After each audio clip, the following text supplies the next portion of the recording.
how to add email pop-up on Wix. So what you're gonna have to do is simply click on add elements, and then here you're gonna have to simply search for Lightbox, and then click on subscribe Lightboxes.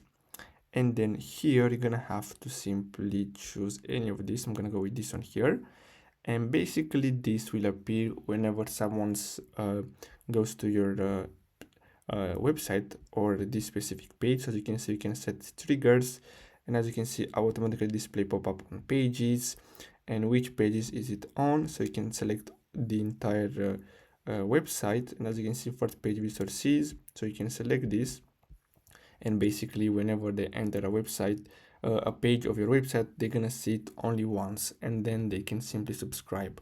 So basically that's all you have to do. Thanks for watching.